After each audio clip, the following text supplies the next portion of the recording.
ഇന്നപ്പോ ഞാനൊരു പപ്സ് ഉണ്ടാക്കാന്ന് വിചാരിച്ചു. കുറേ നാളായിട്ട് പപ്സ് ഉണ്ടാക്കണം എന്ന് വിചാരിക്കുക. അപ്പൊ ഞാൻ ഇന്ന് നിങ്ങളെ കൂടെ കാണിച്ചു തരാം. ആൻഡ് ഇത് സക്സസ് ആവുകയാണെങ്കിൽ ഞാൻ ഫ്രണ്ട്സിനെ വിളിച്ചു കൊടുക്കും. സക്സസ് ആയില്ല എന്നുണ്ടെങ്കിൽ ഈ വീഡിയോയും പോസ്റ്റ് ചെയ്യില്ല, ആരെയും വിളിക്കൂല്ല. അപ്പൊ നമുക്ക് പപ്സ് ഉണ്ടാക്കുന്നതിലേക്ക് പോവാം.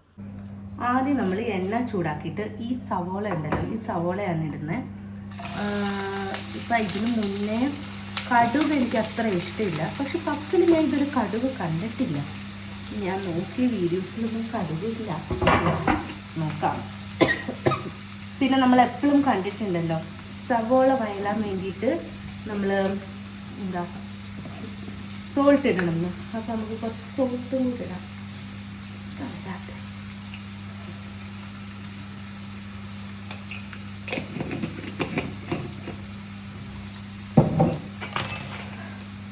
കുക്കിങ്ങിൽ എനിക്ക് ഏറ്റവും ദേഷ്യമുള്ള ഒരു കാര്യം ഈ സവോള വയല, തേങ്ങ ചിരകുക, അതൊക്കെ ഭയങ്കര താല്പര്യമില്ലാത്തൊരു കാര്യമാണ്. ഈ സവോള വയലാൻ വേണ്ടിയിട്ട് കുറച്ച് നേരം അടച്ചു വെച്ചാൽ മതിയെന്ന് എൻ്റെ അമ്മ പറയാറുണ്ട്. അപ്പം നമുക്കിത് കുറച്ച് നേരം അടച്ചു വെച്ച് സവോള വഴണ്ടിട്ട് വരാം. ഞാൻ ആദ്യം മസാല ഉണ്ടാക്കിയിട്ട് വരാം. ജസ്റ്റ് ഒന്നുമില്ല, സവോള വഴറ്റുക, അതിലേക്ക് ഇഞ്ചി വെളുത്തുള്ളി പേസ്റ്റ് ഇടുക, നന്നായി വഴലുമ്പോൾ കുറച്ച് മഞ്ഞൾപ്പൊടി, ഗരം മസാല, കുറച്ച് മുളക് പൊടി, എന്നിട്ട് നന്നായിട്ട് വഴറ്റിയിട്ട് അതാണ് നമ്മുടെ മസാല. എന്നിട്ട് ഞാനിവിടെ എഗ്ഗ് റെഡിയാക്കി വെച്ചിട്ടുണ്ട്, അത് ഹാഫ് കട്ട് ചെയ്തിട്ട് അതിലേക്ക് വെക്കും ഞാൻ. എന്നിട്ട് ബാക്കി പ്രോസസ്സ്. അപ്പം നമ്മളിങ്ങനെ പപ്സിൻ്റെ ഷീറ്റ് വാങ്ങിച്ചിട്ടുണ്ട് കേട്ടോ. ഈ ഒരു ഷീറ്റിൻ്റെ പിറകിലൊരു കഥയുണ്ട്. ഫസ്റ്റ് ഞാൻ പപ്സ് ഉണ്ടാക്കുന്ന സമയത്ത് ഞാൻ വിചാരിച്ചു സമൂസയുടെ ഷീറ്റും ഈ ഒരു പപ്സിൻ്റെ ഷീറ്റും സെയിം ആണെന്ന്.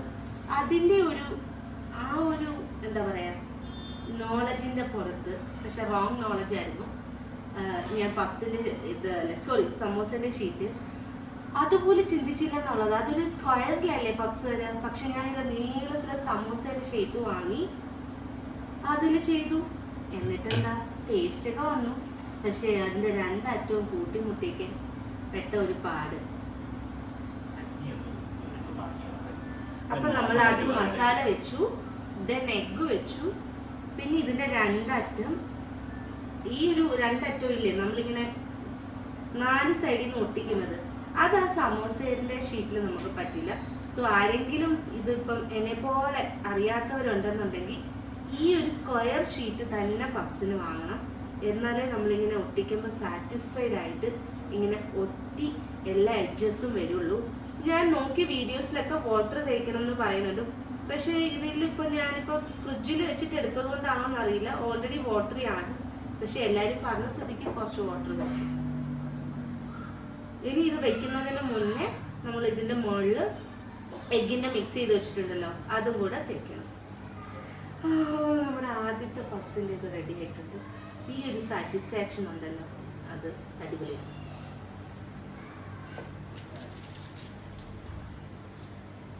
നമ്മൾ വീഡിയോയിൽ കണ്ട പോലെ മുട്ട മിക്സ് ചെയ്തത് ഇങ്ങനെ മുകളിൽ തൂകി കൊടുക്കണം.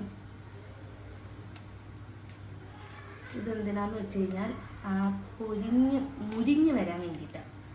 എനിക്ക് ഇപ്പോഴും ഒരു കൺഫ്യൂഷൻ ഉള്ളത് ഇതിൻ്റെ അടിയിൽ തേക്കും ഇല്ലയോ എന്നാണ്.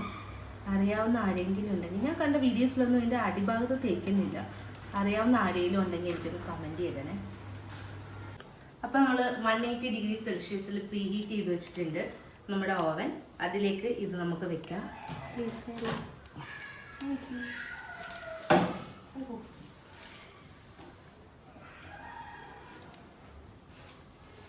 Time 25. Okay,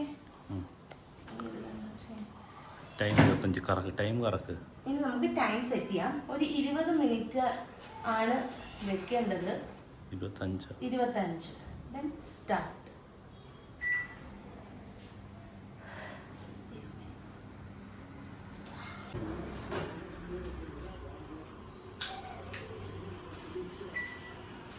It's so hot.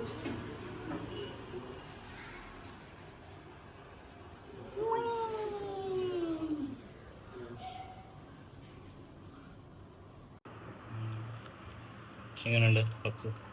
കൊള്ളാവോ?